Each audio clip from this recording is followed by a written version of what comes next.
jaallannaa maqaa kee guddaa ol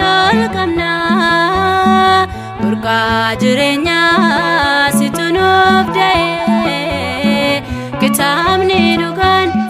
si keessaa bahee galmeen jireenyaa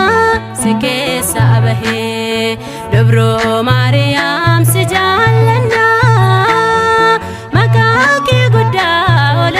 qabnaa burqaa jireenyaa situ nuuf da'ee kitaabni dhugaan si keessaa bahee galmeen jireenyaa si keessaa bahee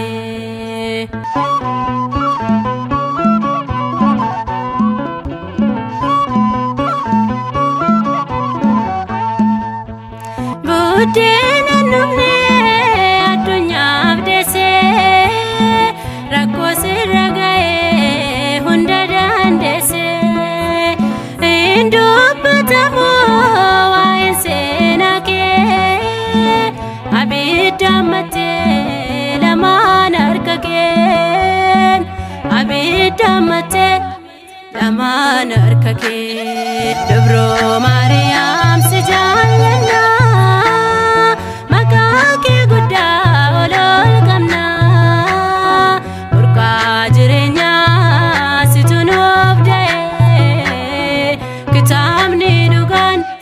si keessaa bahee galmeen jireenyaa si keessaa bahee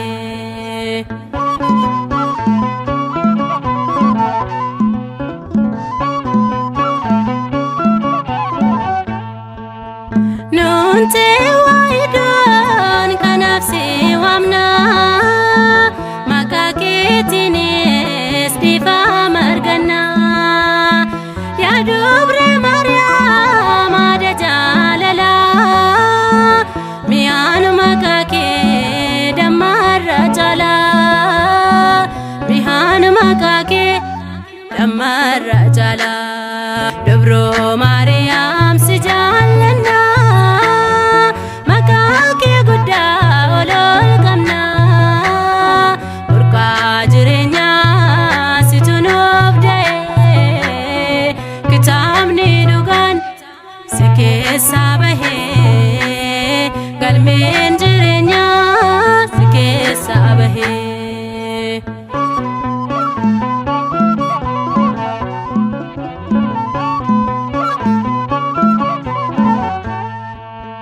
kan siin hin beekne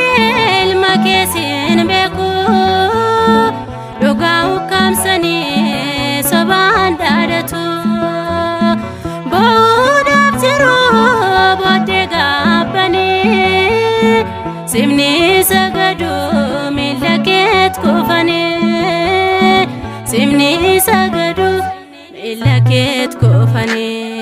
Durbee Maariyaam si jaallannaa maqaa kee guddaa ol qabnaa burqaa jireenyaa situ nuuf da'ee kitaabni dhugaan si keessaa bahee galmeen jireenyaa si keessaa bahee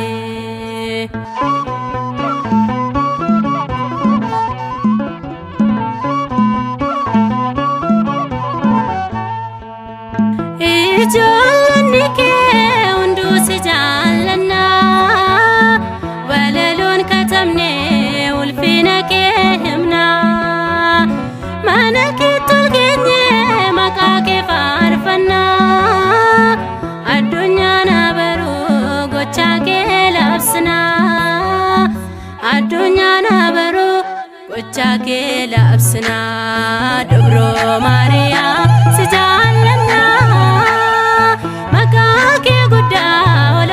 qabnaa burqaa jireenyaa situ nuuf da'ee kitaabni dhugaan